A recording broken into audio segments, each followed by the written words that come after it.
¿Qué tal? Soy Erika Bonilla, la entrevista de todo un poco. Y hoy tengo el placer de tener al licenciado en Derecho, Jesús Jiménez Rosas, el cual tiene una maestría en Derecho Penal, Criminología y Criminalista. De verdad agradezco muchísimo el tener aquí hoy al licenciado Jesús Jiménez Rosas. Pues licenciado, muchísimas gracias por estar aquí hoy con nosotros. Muchísimas gracias por la invitación a usted.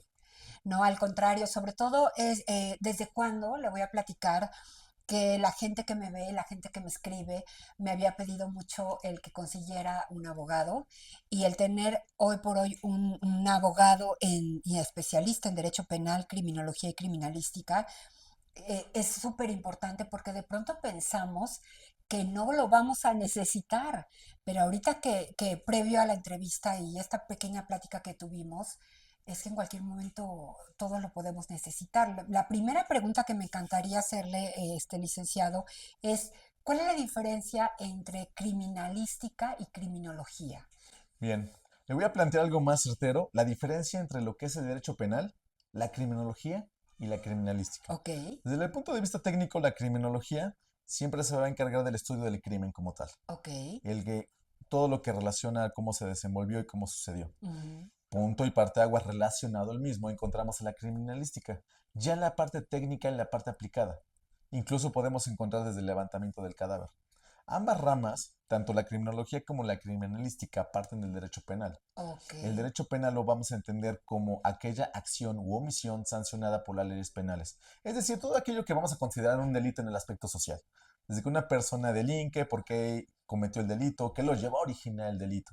Van a haber determinados parámetros para los cuales nosotros vamos a entender el origen del mismo. ok. En términos simples, eso vamos a entender como los diferenciadores. Y eso en el momento que ustedes, como dicen, lo entienden, supongo que hacen o se basan en psicólogos, en médicos, en peritaje médico, o sea, para poder llenar un expediente o cómo es. Ah, claro. Bueno, actualmente lo que es con el nuevo sistema penal que tenemos, ocupamos lo que son tres vertientes. La fase de inicio, la intermedia y la fase de juicio oral.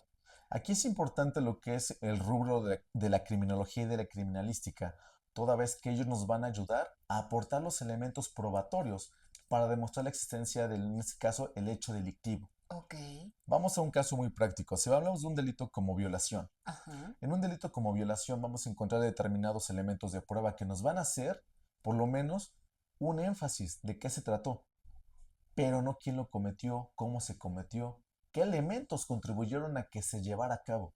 Es donde las tres áreas en conjunto coadyuvan a tener los elementos de prueba suficientes para esclarecer lo que es, en este caso, el hecho delictivo. qué difícil y qué delicado, sobre todo porque pensamos, no, yo no cometo delitos, yo no hago nada, pero en cualquier momento puedo, Dios me libre, ser víctima o podemos ser víctimas Sí. o podemos ser victimarios, ¿no? Porque de pronto cuánta gente se ha vuelto victimario, yo creo que sin desearlo, pensarlo y por eso catalogan los delitos, de pronto estoy bien, corríjame si digo una tontería, por favor, en dolosos, culposos, dependiendo realmente el dolo con el que uno, o la planeación, o no sé cómo. Sí, claro, lo que usted menciona es correcto, ¿no? Hay diferentes tipos de medidas. Hablando del dolo y de la culpa, ¿no? Aquí la diferenciación que hay entre un dolo y una culpa es el fenómeno intención. La intención que tuvo el sujeto de cometer el hecho ilícito en este caso. Ok, Vamos a encontrar ahí los elementos, ¿no? Cuando una persona comete, y vamos a hablar de un caso muy específico, en un delito de homicidio, podemos hablar de un homicidio doloso y un homicidio culposo. Cuando tuvo la persona la intención de matar a alguien y cuando realmente fue por un accidente, por así ok. llamarlo. Entonces son fenómenos que nos van a formar lo que es un diferenciador entre la intención que tuvo alguien de cometer lo que es el homicidio y con alguien que accidentalmente cometió el delito de homicidio. Alguien justamente que le comentaba yo que venía usted el día de hoy a la entrevista, me platicaba de un caso de una persona que estaba siendo atendida por un familiar, le administraba un medicamento y se equivocó en las dosis y en los medicamentos y la persona falleció. Entonces, fue la familia quien levantó la demanda y ahí, por ejemplo, pues yo todavía que estoy tratando de hacer un apoyo, se me vuelve un delito. Aquí en ese aspecto vamos a, bueno, vamos a esclarecer dos situaciones. La primera, Cuando hablamos de lo que es la situación de negligencia médica, cuando alguien de manera errónea o equívoca suministra algún tipo de sustancia de manera errónea, Aunque no hablamos de sean una del área negligencia, médica. aunque no sean de la área médica. Hablamos de que hay situaciones y se les llama el tipo penal. Cuando se Oh, encuadra el tipo penal en lo que es el delito, la persona como tal ya cae en la hipótesis que la ley está estableciendo. ok. Entonces, ahí hablamos de fenómenos que tenemos que encuadrar claramente. Cuando hablamos, ejemplo, de una negligencia médica o de un error, hay Ujú. diferentes tipos de errores. Y que, bueno, ese es otro tema más amplio. Pero hablando del fenómeno de lo que es la negligencia como tal, sí nos lleva a estipular cuál fue la consecuencia que llevó a cabo el hecho de que ese factor se llevara a cabo. Por lo tanto, la materia penal también está inmiscuida en esos fenómenos. Ahí entraría lo que hemos visto de pronto, la negligencia, las iatrogenias o los accidentes que suceden, bueno, no son accidentes, ya podría ser un delito, cuando llega un paciente a un hospital, hospitales sobre todo públicos que no se quieren ser atendidos y hasta donde yo sé, corríjame usted, creo que la ley, yo puedo ir a un hospital público y aunque no sea derechohabiente, puedo recibir La la atención. atención médica, ¿no? Entonces ahí está incurriendo los médicos o el personal en un delito. ¿O estoy bien? No, aquí sí está en lo correcto, toda vez que todos tenemos lo que es un servicio médico. Ujú. El servicio médico, una persona, lo que es, está asegurado o no, tiene derecho, constitucionalmente, derecho a la salud.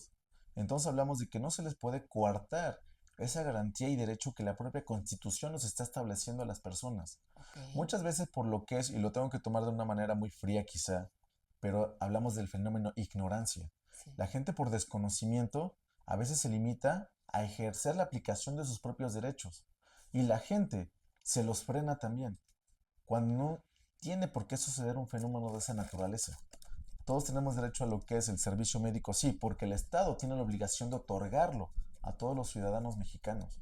Por lo tanto, la limitación del mismo derecho hace que la gente caiga en un estado de incertidumbre, socialmente hablando.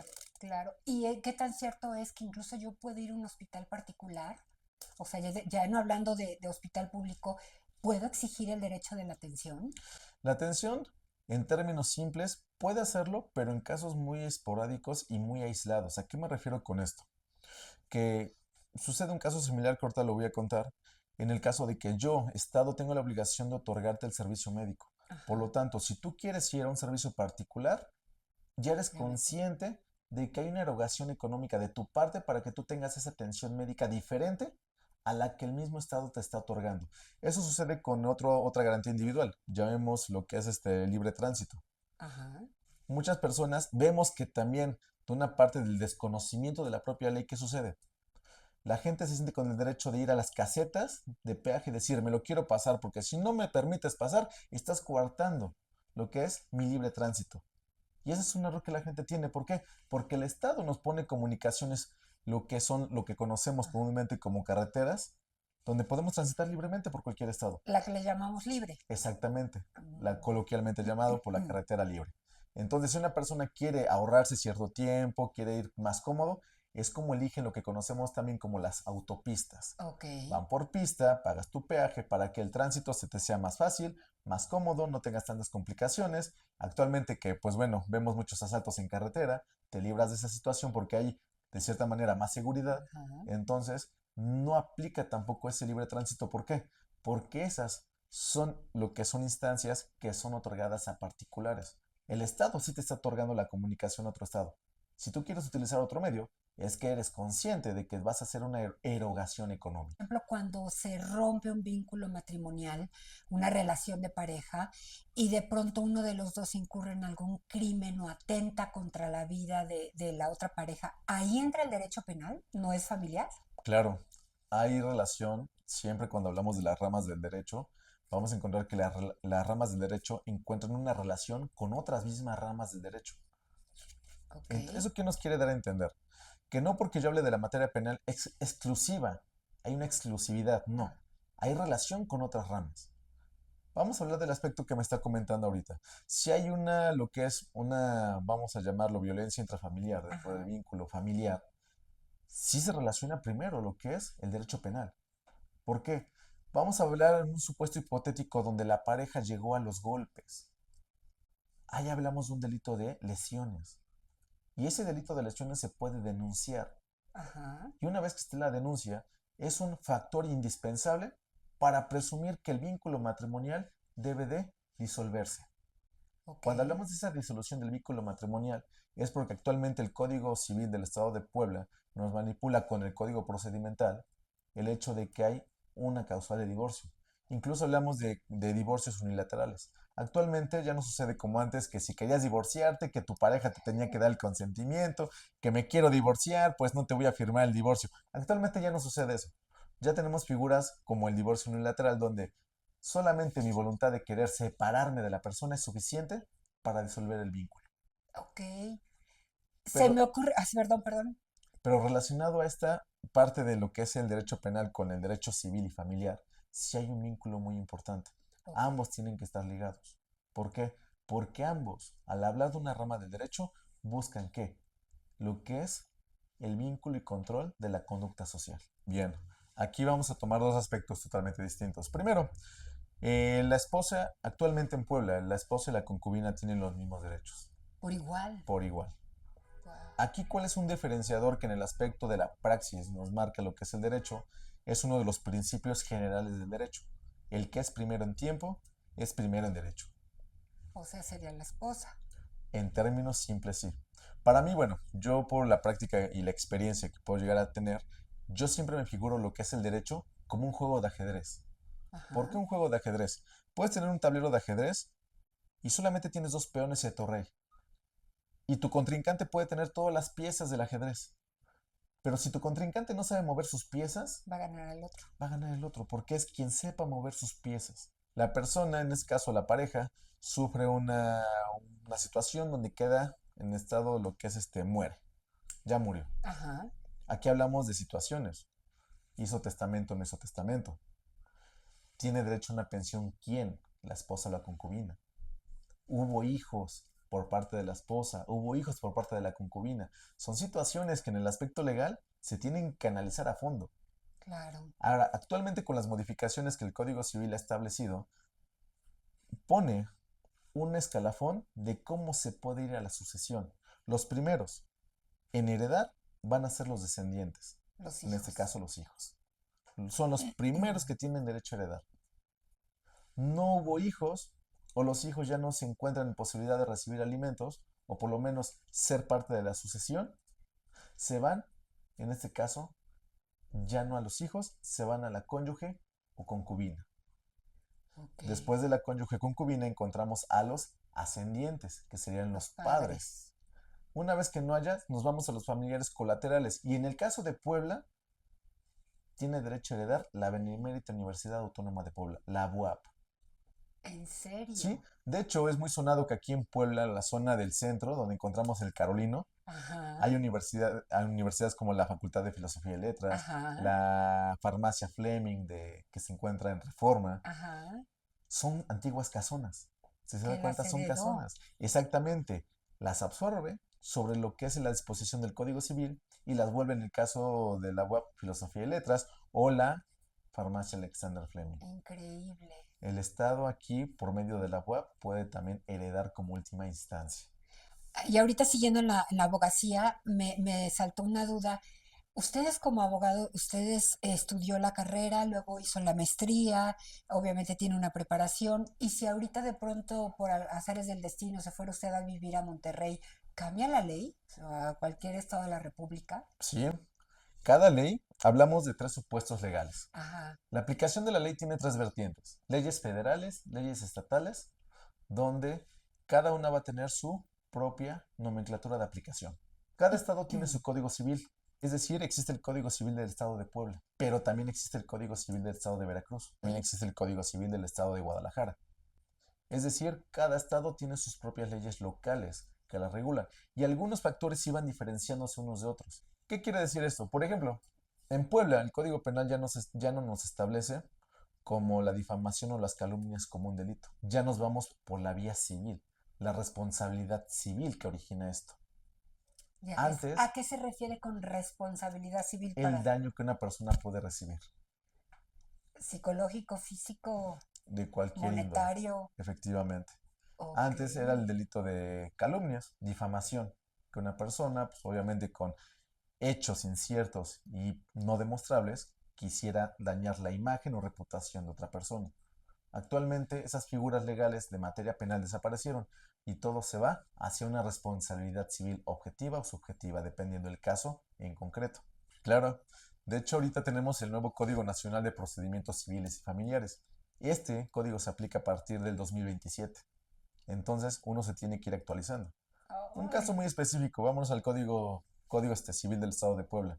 Hace años se manejaba lo que es todavía antes de las reformas que hubo en el 2016-2018, se manejaba todavía una situación. Había, en el caso específico, el artículo 500 del Código Civil nos establecía que la mujer tenía derecho a recibir alimentos hasta que no se casara y tuviera un modo honesto de vivir.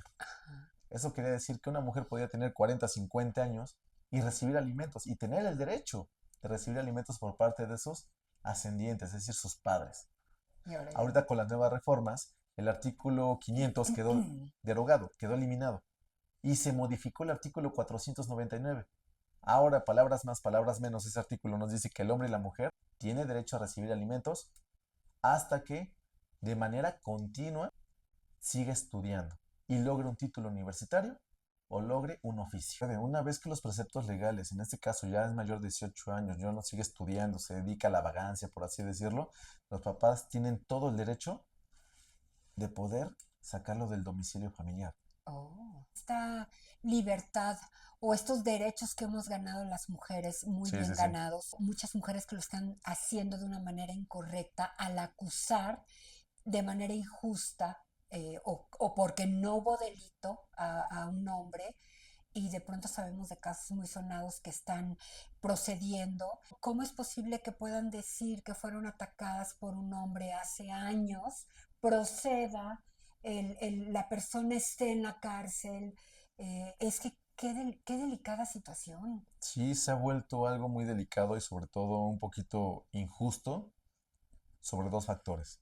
Injusto para los hombres que no cometen las situaciones de las cuales están siendo acusados, pero también injusto para las mujeres que han luchado tanto por esa, Sí, claro. sobre todo, seguridad y que lleguen unas minorías a tirar tanto avance que mujeres han luchado todo este tiempo. Exactamente, tenemos un Código Nacional de Procedimientos Penales que quedó excelente, un Código Nacional de Procedimientos Civiles y Familiares que es excelente, una ley federal de trabajo que es muy buena, pero tenemos funcionarios públicos que caen en la corrupción, que caen en el chantaje. Sí. Entonces, ese ¿De qué sirve? oportunismo hace que las personas que se encargan de aplicar el derecho vean beneficios personales o intereses personales, de lugar de aplicar el derecho con equidad, con Claro, justicia. claro. Entonces vemos situaciones donde, ¿qué está pasando realmente? Realmente es culpa de las leyes, es culpa del gobierno, es culpa de la gente. Yo siento que incluso después de la pandemia, la gente sacó lo peor de sí. Sí, Gente que se volvió un poquito más intolerante, irrespetuosa, más canija, ¿no? Buscaba sus propios intereses o los de su familia, ¿no?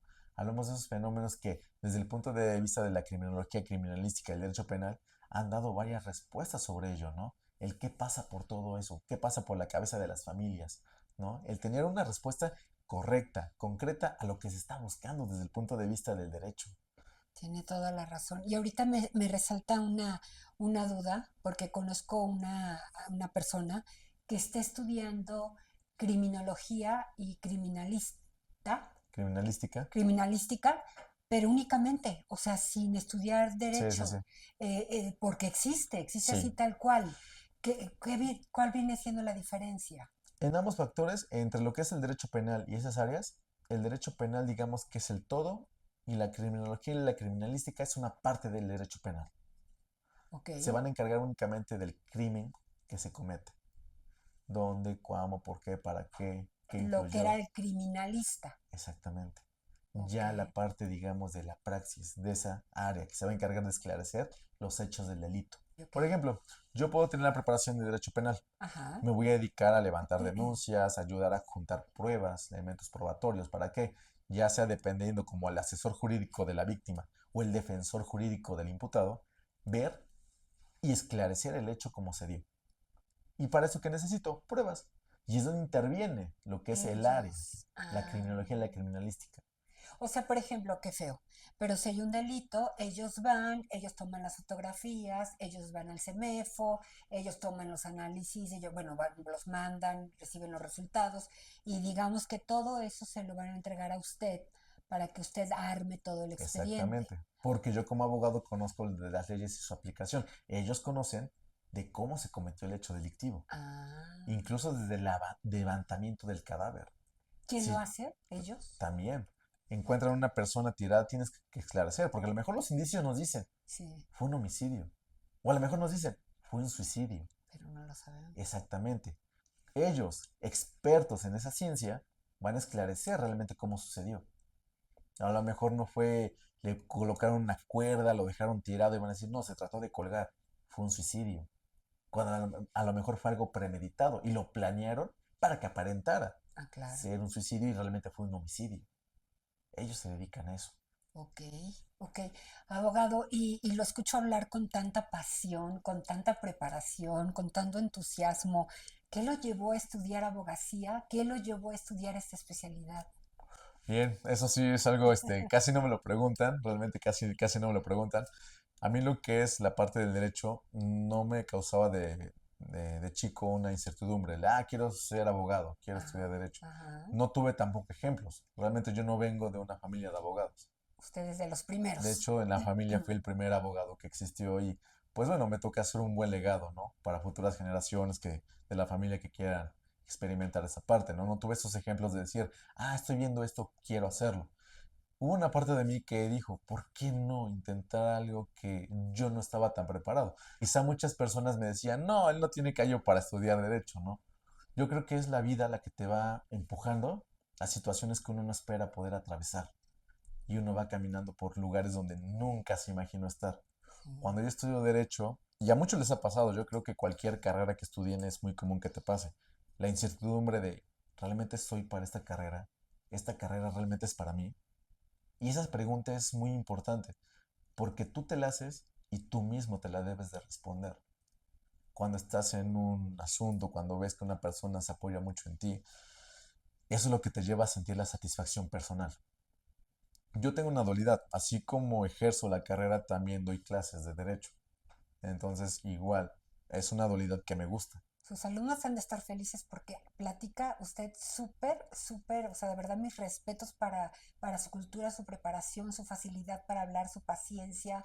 Sus alumnos han de estar felices. La mayoría de los abogados como que tienen una rectitud, Sí, sí, que sí. obviamente supongo que su misma profesión es para que nadie se pase y esto y se lleven las cosas como deben de ser. Sí, sí, sí. Pero sí, la mayoría comentamos que los abogados son fuertes, son firmes, son lo que marcan, ¿no? Su profesión.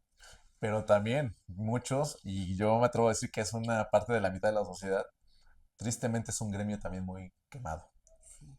Los abogados no tienen con la idea de que los tranzas, los vividores, sí, ya es un gremio. Y somos un gremio muy quemado, desafortunadamente, ¿no? Pero también yo soy consciente de que habemos quienes hacemos las cosas muy rectas. Pero pasa como en cualquier lado. Si una persona hace algo mal, todos los de ese lugar lo están haciendo mal, ¿no? ¿Qué pasa? Y le pongo un ejemplo académico en la escuela. Si un maestro es corrupto, los maestros de esa escuela son corruptos, Sí. ¿no? Cuando la realidad no es cierta. Y ese gremio pasa lo mismo. Si un abogado ven que es corrupto, no, todos los abogados son bien tranzas, ¿no? Y eso es lo que socialmente pasa, ¿no?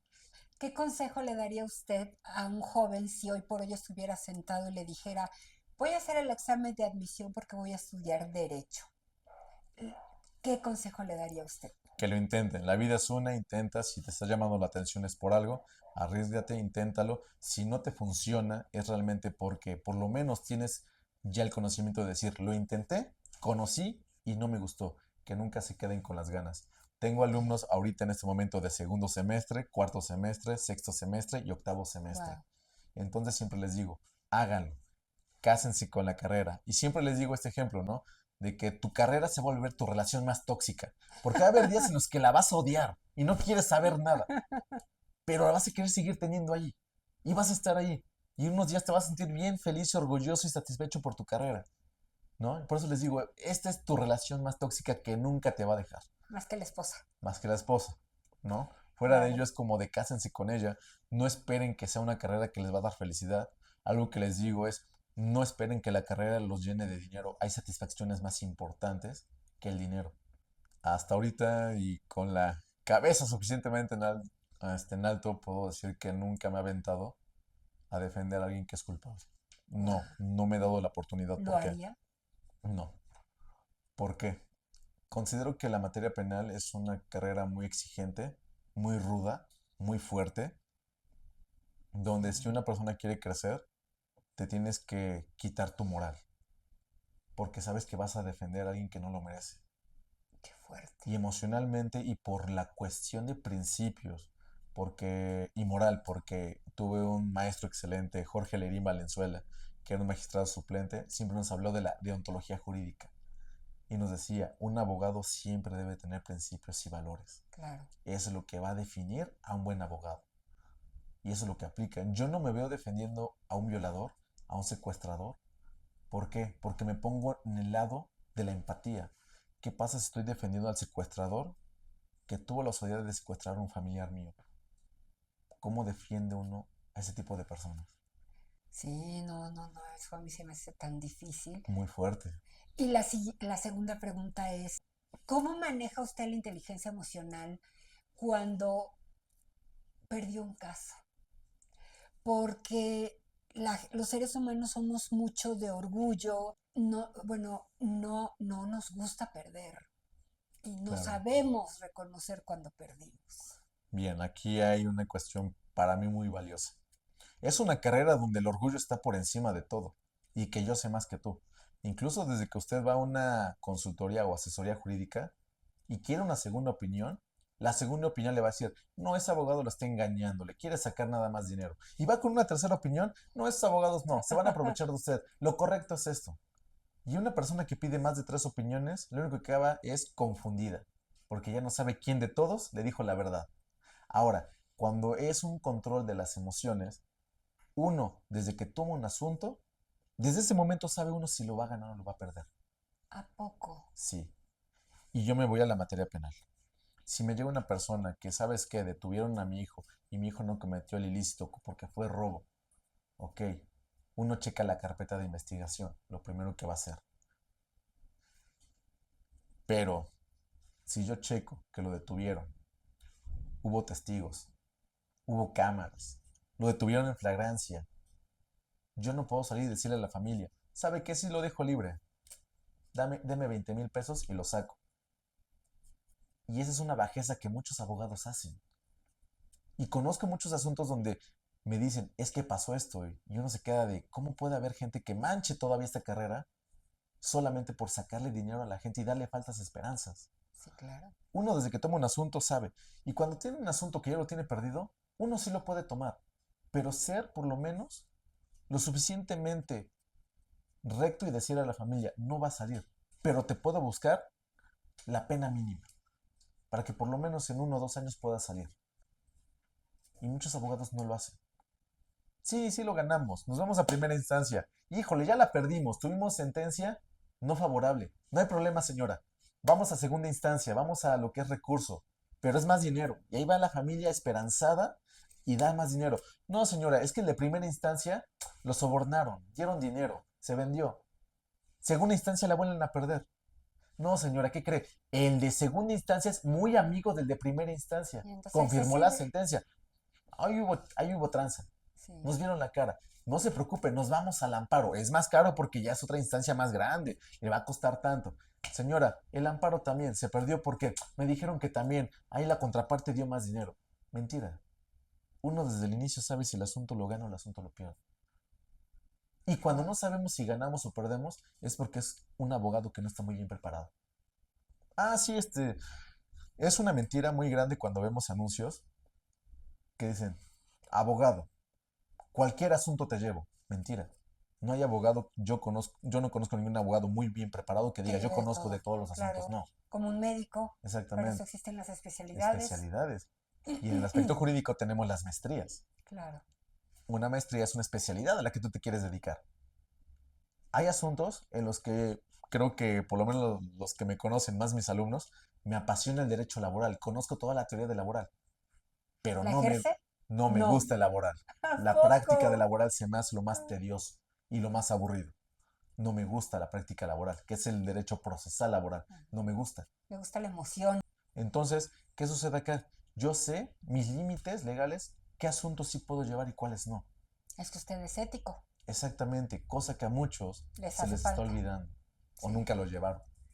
Y abogado, usted, bueno, se dedica a la docencia, pero también ejerce, porque yo creo que Claramente. la gente ahorita que acaba de escuchar, de pronto dice, ¿dónde encontramos un abogado tan recto? Y lo digo de verdad porque conozco a su familia, porque sé de dónde viene, porque sé la calidad de verdad, no estoy hablando por hablar, la calidad de personas que son.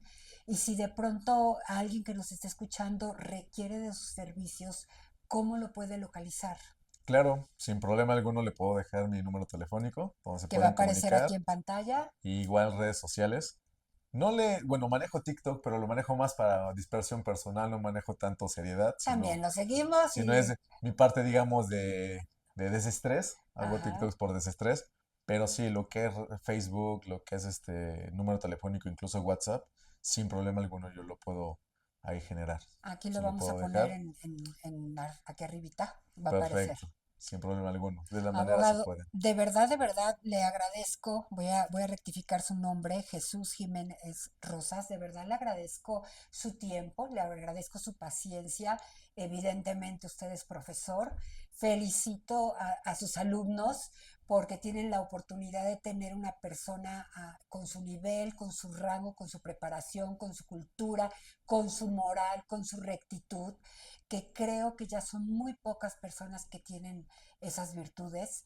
Y además esa pasión con la que habla, está tan ávido de información, abre la boca a usted y ¡vean! Sale todo lo legal, que de verdad es impresionante. Le agradezco infinitamente el que haya estado aquí conmigo. Ojalá no sea la última, ojalá nos permita, porque le apuesto que por aquí saco la entrevista y van a empezar a salir dudas, sobre todo del área de derecho familiar. Ojalá no sea la última vez. De verdad le agradezco. No sé si quiere agregar algo más. No, muchas gracias por el espacio, por el momento y sí, cualquier otra cosa, cualquier otro tipo de tema que quiera abordar, con gusto estamos aquí. Yo nada más abordaría, digamos, como un consejo final a la carrera que se dediquen. Solamente me ha gustado este consejo que les ha gustado a muchas personas que se los he dado, es que tu trabajo hable por sí solo. No hay mejor Claro. recomendación que haga las cosas de manera pulcra, recta, con ética, y un trabajo bien hecho se va a recomendar solo. Y siempre les digo, ¿qué quiere ser? ¿Una Coca-Cola o un sote? La Coca-Cola, ¿cuántos comerciales saca al día, saca al año? ¿Y cuándo hemos visto un comercial de sote? Nunca. Porque la calidad de su producto no Habla por sí necesita sola. recomendarse. Qué buen consejo. De verdad, abogado, le agradezco muchísimo. Lo admiro, le agradezco y les mando a ustedes un saludo y no dejen de mandarme sus mensajitos, que luego les da pena ponerlo ahí en público, pero me los mandan de manera privada. Sí, sí, sí. Digo, si tienen alguna duda, se la haré llegar al abogado y si no, lo vamos a obligar a que esté nuevamente por aquí. Le agradezco mucho, que todos tengan buena tarde. Soy Erika Bonilla, la entrevista de todo un poco. Gracias, buen día.